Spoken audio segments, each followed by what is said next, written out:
Bom dia, pessoal, tudo bem com vocês? Hoje a gente vai continuar falando sobre a colonização dos portugueses na América. Então, essa colonização que foi feita aqui, né, no nosso território nacional brasileiro. Na parte de hoje, a gente já falou um pouquinho sobre as estruturas, que no início foi apenas o pau-brasil, depois aconteceu que foram as capitanias hereditárias, depois foi o governo geral e que no momento é o governo geral que está regendo o nosso território. Mas além do governo geral, ele não regia sozinho, tá? Ele não fazia as coisas sozinho aqui, porque uma instituição que ajudava ele a organizar e a cuidar de tudo, era a Igreja Católica, por meio dos jesuítas. Que quem não lembra quem eram os jesuítas, eram aquela ordem católica que ajudava, que pacificava os indígenas, que protegeram muitas vezes os indígenas também contra qualquer tipo de repressão dos portugueses, tá? Por exemplo, quando os portugueses queriam escravizar os indígenas, os jesuítas não deixavam, porque tinha-se aquela ideia de, desculpa, de ampliar, eita nós, de ampliar cada vez mais o número de pessoas, pronto, então, de ampliar cada vez mais toda a parte de pessoas mesmo, porque a gente, como eu recapitulei na semana passada, sobre a reforma protestante e a contra-reforma, no quesito contra-reforma, foi uma das instituições que serviram para ampliar novamente o número de pessoas de católicos que existiam, já que a maioria tinha ido para o protestantismo, tá bom? Eu vou aqui compartilhar com vocês os slides.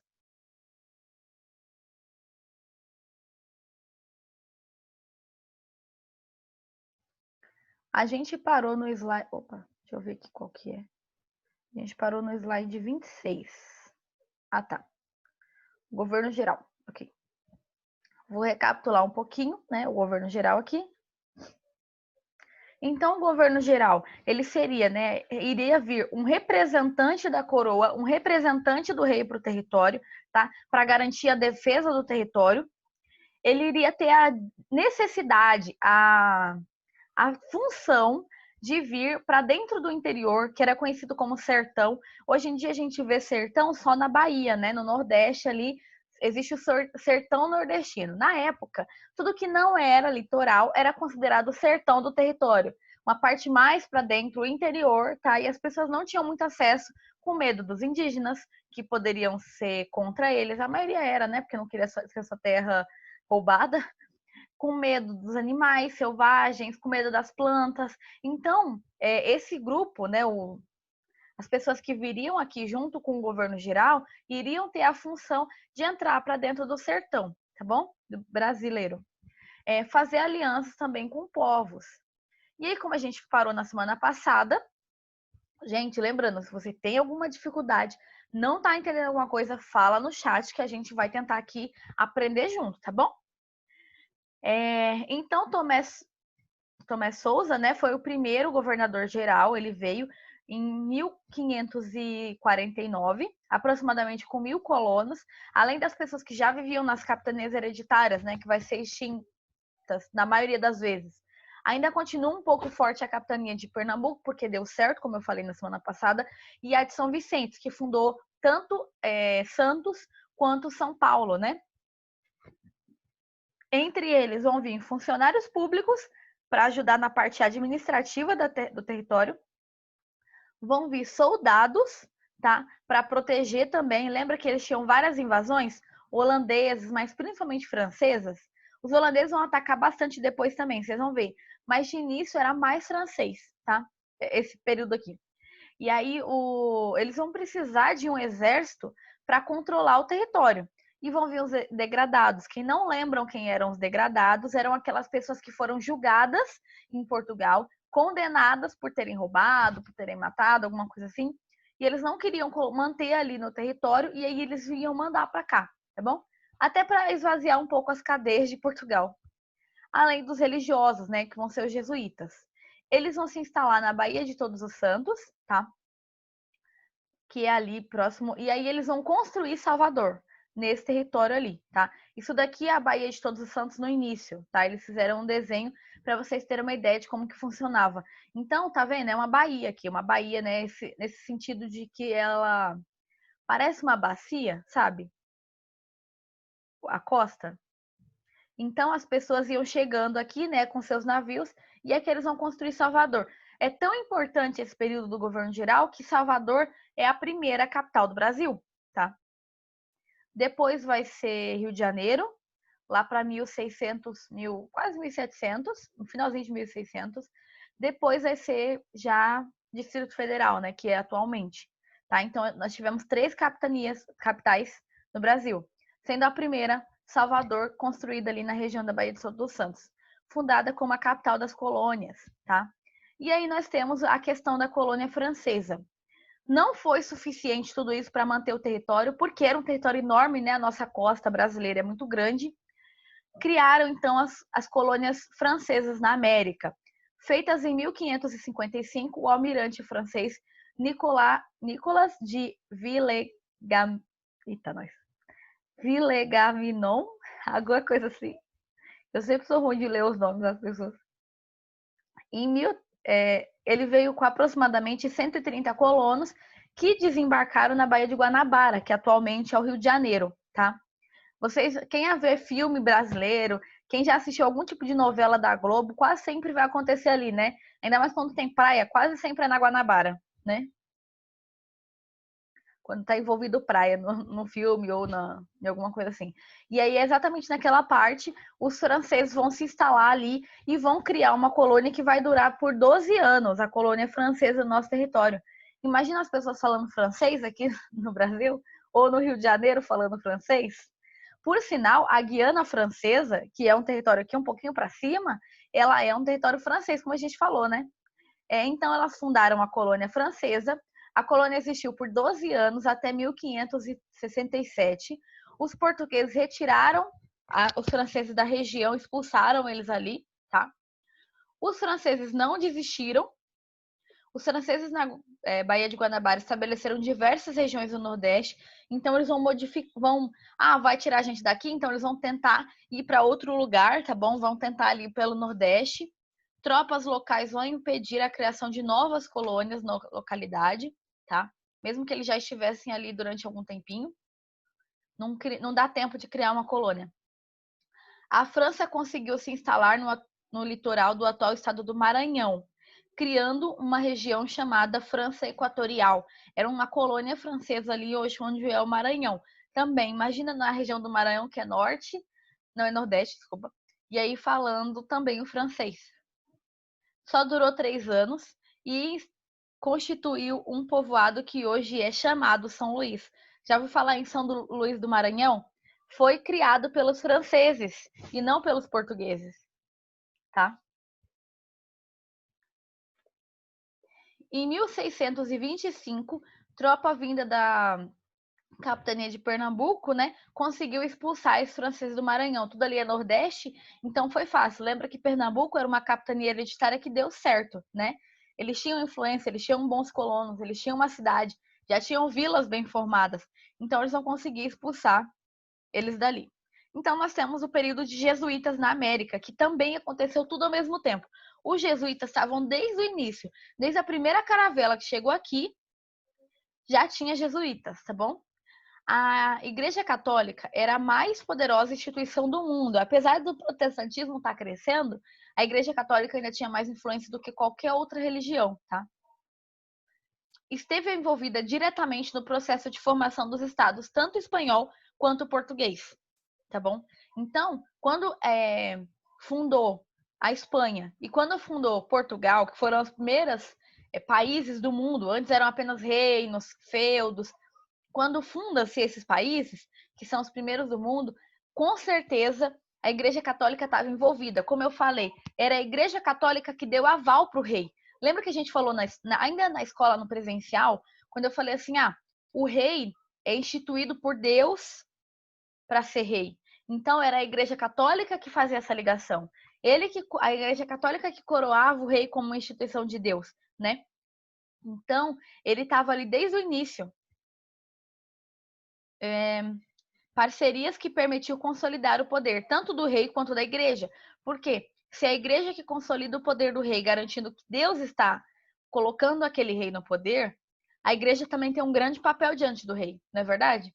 Porque se a igreja falar, Deus não apoia mais aquele rei, então, e as pessoas acreditavam na Igreja Católica, né, como a única fatora de verdade, já que as pessoas não sabiam ler nem escrever, então acreditava apenas no que o Papa, nos líderes religiosos falavam, era um dependia muito do outro, né?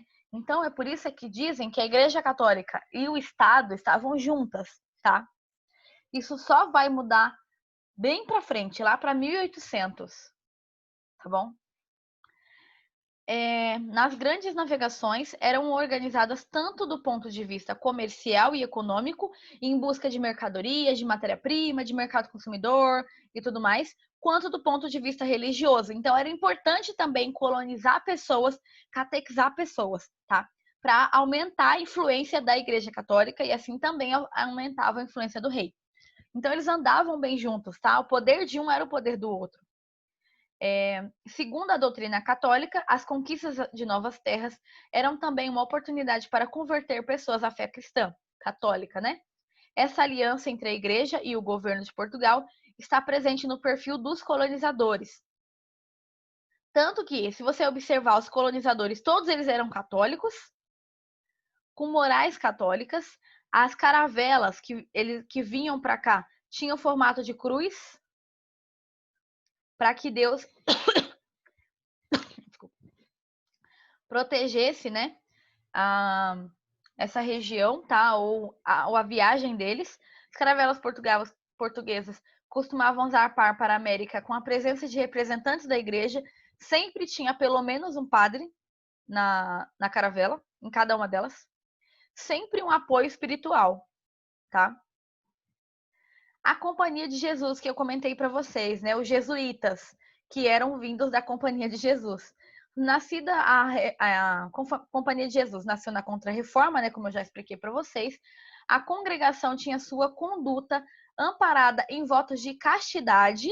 Então, quem não lembra, quem errou isso nas atividades avaliativas, né? Quando aconteceu a Contra-Reforma, os jesuítas, ainda assim, isso foi uma coisa que se manteve. A questão da castidade, né? Não poder fazer sexo nem fora, nem dentro do casamento, não podia casar, né? Então, eles se abstêm do sexo. E de pobreza também, eles tinham voto de pobreza. As pessoas que são jesuítas, eles não podem ter dinheiro, não podem ter acúmulo de bens. Tudo que eles têm dá para os pobres ou é da igreja, tá bom? Eu conheci um amigo meu, ele é franciscano, né? E ele também tem voto de pobreza. Até, por exemplo, se ele precisa ter digamos que ele tá com um dente torto, ele precisa usar um aparelho. Ele tem que pedir num formulário para a igreja pagar para ele o aparelho do dente, entendeu? Porque ele mesmo não tem dinheiro nenhum. Se eu não me engano, eles ganham R$ 50 por mês. Porque, pro que eles precisarem, assim, mais específico. Pensa a situação. O que você faz com R$ 50, gente? É que agora a gente tá em pandemia. Mas se você for no cinema, R$ 50 paga o filme e a pipoca e olha lá. Entendeu? Então, assim, é bem voto de pobreza mesmo para ajudar os mais pobres, tá? Eles foram conhecidos, então, quem era da Companhia de Jesus eram conhecidos como jesuítas, que foi a ordem religiosa mais vinda para cá. Como eu falei, na América Espanhola foram outras, né? Para cá foi os jesuítas mesmo. Aqui no interior, por exemplo, nós temos os franciscanos. Mas lembra que esse território aqui não era português, ele era espanhol, né? Ele vai mudar depois. Então, fundada em 1534, a Companhia de Jesus nasceu com o objetivo de desenvolver trabalho missionário, busca de novos fiéis. Os jesuítas foram enviados para regiões distantes do Oriente, como a Índia, China, Japão. Então, eles foram, né, para regiões bem extremas. Primeiro, os jesuítas chegaram no Brasil em 1549, com o governador-geral. Eram 6 religiosos sob a liderança do padre Manuel de Nóbrega. Tá? Esse daqui é o primeiro padre e eles vão organizar ali qual que vai ser a forma de colonização, a forma de catequização desses indígenas, tá? Então, sua principal missão era, quando eu perguntar para vocês, qual era a principal missão do primeiro padre? Que foi Manuel de Nóbrega. Aqui, pacificação. Primeiramente, a pacificação era, se você muda, né, ensina sobre as ideias cristãs, esses indígenas não iriam ir contra a colonização, ir contra a forma de vida espanhola, portuguesa, tá? Então era importante pacificar esses indígenas. Se você coloniza, né, se você ensina eles a fé cristã, eles iam aceitar muito mais fácil, tá? Por isso é que a igreja e o Estado vai agir muito junto. Por quê? Vai ficar muito mais fácil ensinar a forma de vida portuguesa se os indígenas já estão pacificados por meio da religião, tá bom? E aí a gente viu, por exemplo, como é que chama? Ih, esqueci. Daqui a pouco vai ter aqui. A aculturação. Quando você fala esse A aqui, gente, em português, ele significa não. Então, é tirar a cultura que os indígenas tinham, que não era uma cultura válida, de acordo com eles, e colocar a cultura portuguesa, que era uma cultura evoluída, tá? De acordo com a ideia da época. Como se os indígenas não tivessem cultura, então eles iam apagar o que eles tinham de conhecimento e colocar ali em cima a cultura portuguesa.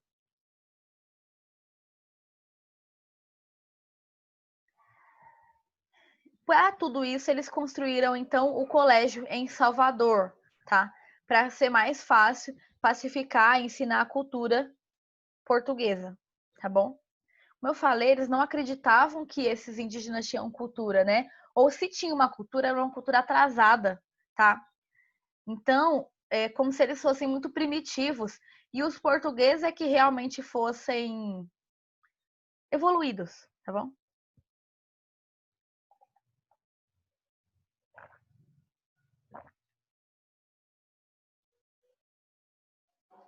Pode passar?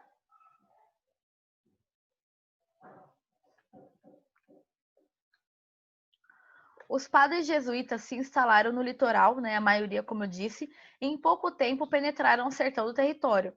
A intenção em todos esses casos era tratar contato direto com os nativos e convencê-los a seguir a fé católica, tá? Então eles vão cada vez mais para o interior em busca de indígenas que eles pudessem converter, que eles pudessem se comunicar de alguma forma.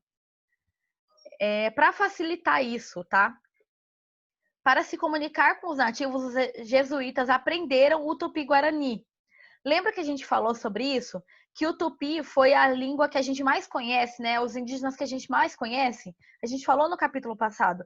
Porque eles moravam na região litorânea, né? Então, os jesuítas vão ter contato direto com esses grupos, vão aprender a língua deles, vão chegar a escrever uma gramática da língua tupi, para que eles entendam, né, como que funciona a estrutura. É a primeira gramática que vai existir, né, uma forma escrita da língua tupi, tá?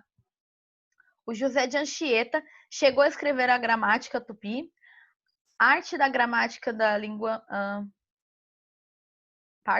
da gramática da língua usada na costa do Brasil. Como a variação da língua como a própria língua tinha variações, né, entre um grupo e outro. É como o português. No Brasil, todo mundo fala mesmo português? Não, a gente tem algumas variações, né? Variações de gíria, variações de expressões. Por exemplo, em Cuiabá que fala vote, né? No Nordeste fala oxe. Então a gente tem umas variações linguísticas. É como acontecia com os povos tupi, tá?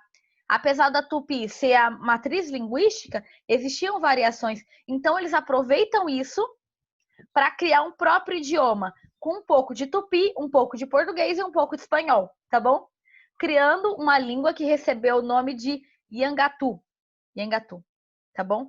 Que é uma variação das três línguas mais faladas no território, tá? Para que assim eles pudessem se comunicar. Por isso é que a gente tem línguas, tem palavras que a gente fala que são indígenas, tá? Até hoje.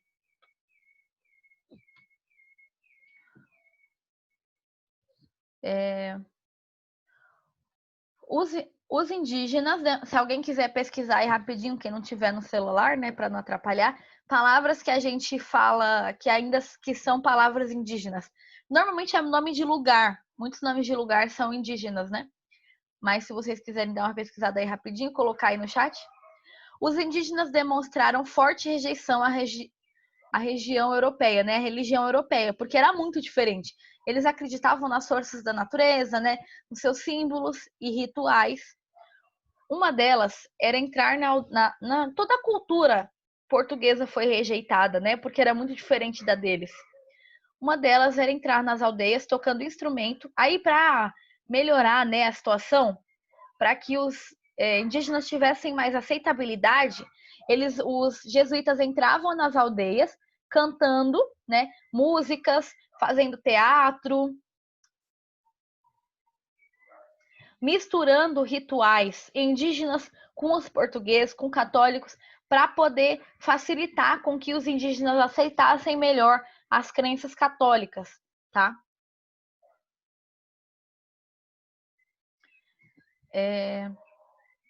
Peças teatrais, traduzindo trechos da Bíblia para a língua deles, traduzindo orações para a língua tupi, tá bom? Para tudo para facilitar com que os indígenas fossem mais, que aceitassem um pouco mais a religião católica. Tudo bem? Tá? Vocês estão entendendo até aqui, gente? Alguém tá com dúvida? Se tá com dúvida, bate uma palminha aí para mim. Se tá entendendo, faz um joinha.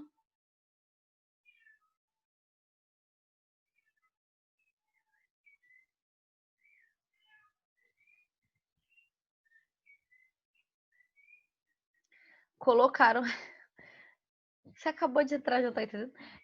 Colocaram aqui, né? Palavras indígenas que a gente fala até hoje. Capivara, catapora, catupiri. E o que era catupiri na época?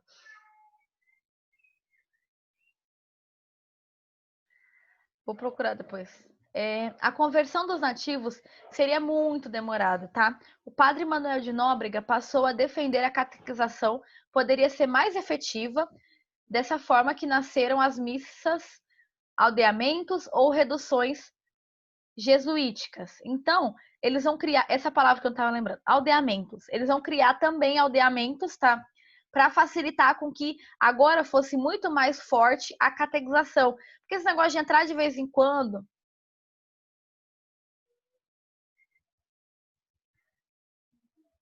Obrigada aí quem já pesquisou. Agora presta atenção aqui na aula. Então, cada vez mais eles vão falar, ai, nossa, isso aí vai demorar muito, né? Mingau, Muamba. Legal. Vai demorar muito esse negócio da gente entrando de vez em quando lá nas comunidades indígenas, nas aldeias. Então, vamos criar um espaço que a gente possa ter os indígenas lá e aí já orientar eles desde sempre, tá? Quem assistiu a série da N com E, que eu sempre falo sobre isso, na terceira temporada ele mostra um pouco de reduções, né? De uma redução de um aldeamento, principalmente infantil, né? Uma escola infantil para crianças. Nossa, eu amo essa série. Como que funcionou mais ou menos a estrutura disso, tá?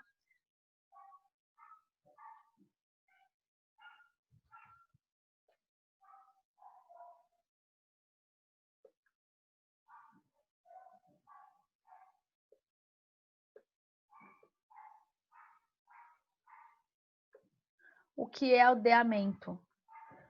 Então, eu expliquei sobre aldeamento na aula sobre os espanhóis, né, na América, mas eu vou falar de novo. Aldeamento eram essas estruturas aqui que você está vendo, olha. Ou missões, né? Essas missões eram mais no sentido de levar os indígenas, os jesuítas às vezes poderiam ficar na aldeia. O aldeamento, ele era uma estrutura, tipo isso daqui que vocês estão vendo, vários galpões, tá? Vou ter várias imagens que vocês vão ver sobre isso. E eles traziam os indígenas para cá. Muitas vezes queimando as aldeias para eles não terem para onde fugir depois, não ter como sair daqui. Os indígenas que eram nômades ou seminômades não vão mais poder sair daqui, tá?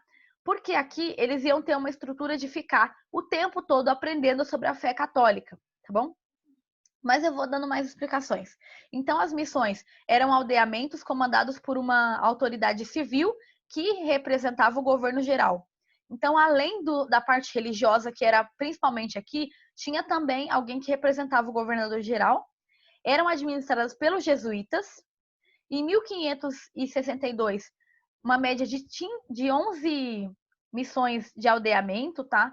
Da América Portuguesa, reunindo 34 mil nativos. Os indígenas que viviam nessas localidades tinham uma rotina rígida. Então, por exemplo, tinha que acordar às 6 da manhã e dormir num horário fixo, não tinha muita liberdade. Tinham que trabalhar na roça, tanto para dar alimento para eles, quanto para dar alimento para os jesuítas que ali viviam. Tinham que ir na igreja, tinham que participar das missas e das cerimônias, tá? Mesmo que eles não fossem a favor, mesmo que eles não fossem catequizados ainda direito, tá? Tinham que produzir artesanato até mesmo para vender. E comparecer às pregações, comparecer a todos os rituais que fossem necessários ali, tá bom? Esses aldeamentos, né? Eles eram autossuficientes, tinham uma organização. Então, eles tinham, por exemplo, a comida dali, eles não precisavam ficar saindo para outros lugares para buscar nada, tá? Tinha uma organização espacial muito parecida com... Sempre tinha casas, oficinas de ferreiro e marceneiro, igrejas eram construídas em torno de uma praça quadrada. Isso daqui também fundou várias cidades, tá? Quase todas as cidades jesuíticas foram fundadas assim. Se você já foi em alguma cidade do interior, você vê, sempre tem uma praça principal com uma igreja católica, alguma coisa do governo, tipo uma prefeitura, alguma coisa assim, né? E a praça no meio. Então, quase sempre tinham essas estruturas, tá? Igrejas eram construídas em torno de uma praça quadrada, tinham um pomar e horta, possuíam escolas, convento, hospital, asilo e um observatório astronômico. Gente, as primeiras escolas, os primeiros conventos, os primeiros hospitais sempre foram jesuítas que o fundaram, não foi o governo, tá bom? Até porque eles tinham bem divididinho, que essa parte mais social seria administrada pela igreja e não pelo governo, tá bom? Depois só vai mudar, que vocês vão estudar no ano que vem, tá? Antes eram sempre os jesuítas que eram organizadores disso tudo. Os primeiros hospitais. Por isso é que a gente tem, por exemplo, a Santa Casa. Não é à toa que tem esse nome. É porque foram pessoas ligadas à Igreja Católica que fundaram, tá? Olha aqui outra missão para vocês verem. Praça principal. Então, nós temos a igreja, os balcões de moradia, oficina, colégio, pomar, tá vendo? O curral aqui mais para fora, porque os animais comiam as plantas, então tinha que ficar um pouquinho mais longe, tá? Eram protegidos pelo governo essas missões, tá? Esses aldeamentos. Muitos nativos dirigiam-se para lá, visavam fugir. Então eles chegavam lá, tentavam fugir, até porque eram colocados numa mesma aldeamento com vários nativos ou indígenas que eles não eram grupos amigos, que eram grupos rivais, então viviam tendo brigas assim de morte mesmo entre eles, tá? Porque era todo mundo colocado ao terreninho, cheio de galpão, onde todo mundo morava junto, tá? Os colonos que acabavam os aldeamentos, atacavam as aldeias em busca de escravos, mas os jesuítas não deixavam muito isso acontecer, tá? Essa escravidão indígena não foi uma coisa muito comum, aconteceu, mas não era o mais comum, até porque os jesuítas não deixavam. Se posicionavam, né, contra a escravidão indígena, os jesuítas usavam a mão de obra nativa, mesmo que eles se posicionavam contra, eles também usavam esses indígenas para poder plantar e eles comerem, tá? Alimento ali nos aldeamentos. Obrigados a trabalhar na terra, recebiam uma pequena quantidade de dinheiro. Por que não é escravidão? Porque eles recebiam alguma coisa, mas era muito pouquinho, sabe? Então não era assim, nossa, ele se sustenta, ele consegue viajar e fazer outra coisa. Não, eram só para não dizer que é escravo. Os jesuítas se beneficiavam do conhecimento milenar dos povos nativos. A gente já vai falar sobre que tipo de conhecimento. Gente, coloca aí o nome no chat, por favor, que está participando da aula. As missões produziram muitos outros impactos na rotina das populações indígenas. A reunião de tantas pessoas em um único lugar contribuía para a propagação de doenças, até porque indígenas diferentes poderiam ter doenças diferentes, né? Além das doenças dos próprios colonos que traziam. Os colonos jesuítas traziam doenças e muitas vezes os outros não tinham anticorpos. A gente já falou sobre isso. E pensa se todo mundo mora junto. Olha aqui outra imagem da estrutura dos galpões. Se um fica doente, todo mundo fica, porque todo mundo dorme no mesmo galpão.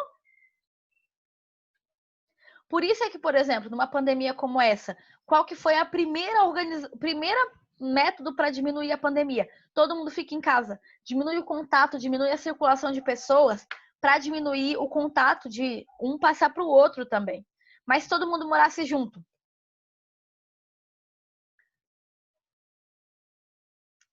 Em aldeamento, os indígenas modificaram de maneira significativa seu modo de vida, tá? Então, eles foram reorganizados, né, a forma que os próprios jesuítas queriam. Abdicar do nomadismo, por exemplo, e semi-nomadismo, e assumir uma vida sedentária, em que eles tinham que plantar e colher e viver sempre ali, sem poder ficar se deslocando como era a cultura natural deles, tá? Obrigados a incorporar valores e crenças que não faziam parte da sua cultura. Literalmente obrigados mesmo. E, como eu disse, né, se você assistiu a N, não sei quem aqui viu a N, na segunda para terceira temporada, tem lá a menininha que é indígena e a família dela manda ela até para o aldeamento, para escola, né? Acha que vai ser uma coisa positiva porque ela vai aprender a língua, vai aprender um pouco como ser da outra cultura, para que seja uma ponte entre as duas. Mas não é isso que acontece, né? Cortam o cabelo dela, ela é espancada, várias coisas assim que realmente aconteciam. Era difícil, por exemplo, diferente quando os negros estavam nas fazendas, que as pessoas eram mortas e tentavam fugir, os jesuítas não tinham muitos castigos de morte, por exemplo, mas eles poderiam sim espancar, até porque existiam ordens religiosas que acreditavam que o castigo físico poderia suprir um pouco a necessidade, por exemplo, pagar um pouco pelo pecado, pagar um pouco pelo erro, entendeu? Não eram todos, eram algumas linhas religiosas. Grupos tradicionalmente inimigos eram obrigados a viver no mesmo espaço, aumentando os conflitos, como eu falei, né? Lembra que eu disse que os jesuítas aprenderam várias coisas com os indígenas? Por exemplo, as drogas do sertão. O que é isso? Vamos estudar isso em geografia também, mas eram conhecidas como... São vários produtos que tem na natureza que a gente pode usar como remédio, tempero, tá? Que eram conhecidos... não são drogas de verdade, tá? Não é no conceito de droga que a gente tem hoje. Apenas são itens que as pessoas usavam para remédio, até porque o remédio, por exemplo, comprimido é uma droga, né? Só que é uma droga lícita. Pode ser tomada porque é remédio para você usar. Nesse caso aqui, olha, conhecidos dos vários produtos extraídos da Amazônia. Aqui vocês têm várias drogas do sertão, a castanha do Pará, o guaraná. Aqui são vários, né? Que eles poderiam usar para alimento, como corante. Eram produtos variados, como plantas medicinais, temperos, artigos para pintura. Por exemplo, esse aqui dá para pintar, né? Exemplos de produtos das drogas do sertão, que são esses alimentos ou plantas, tintas, enfim, que tem na natureza e que poderia ser usado. A castanha do Pará, o cacau, o cravo, o urucum, que é para pintar, né, a pele, a roupa, a salsa parrilha, o guaraná, a canela, o gengibre, a baunilha, o coco, a pimenta, várias coisas que nem todas eram encontradas em outras regiões, apenas na Amazônia, tá? Então, os indígenas sabiam usar isso. Agora os europeus não sabiam. Então, eles vão começar a aprender para poder utilizar. Por isso é que na nossa terra, por exemplo, se você tem uma vozinha que usa um álcool cheio de planta para curar alguma doença, ou se a sua família toma um tereré com outras ervas porque vai melhorar o estômago, ou alguma coisa assim, tudo vem dessas tradições indígenas, que já usavam a natureza para poder curar doenças, tá bom? Após aprenderem com os indígenas como identificar e utilizar esses produtos, os jesuítas passaram a difundir entre os europeus essas técnicas. Gente, é isso. Alguém ficou com alguma dúvida?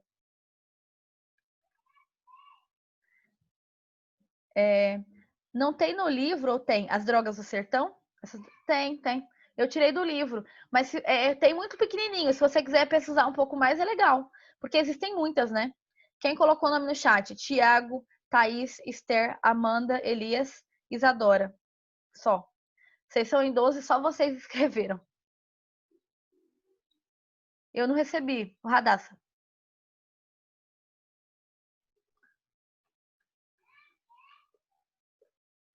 Gente, acabou a aula, muito obrigada. Se vocês tiverem alguma dúvida, escrevam aí na próxima aula, mas a gente já vai começar o próximo capítulo, tá bom? Tchau, tchau. Semana que vem já é o livro 3. Beijinhos pra vocês. Saudades.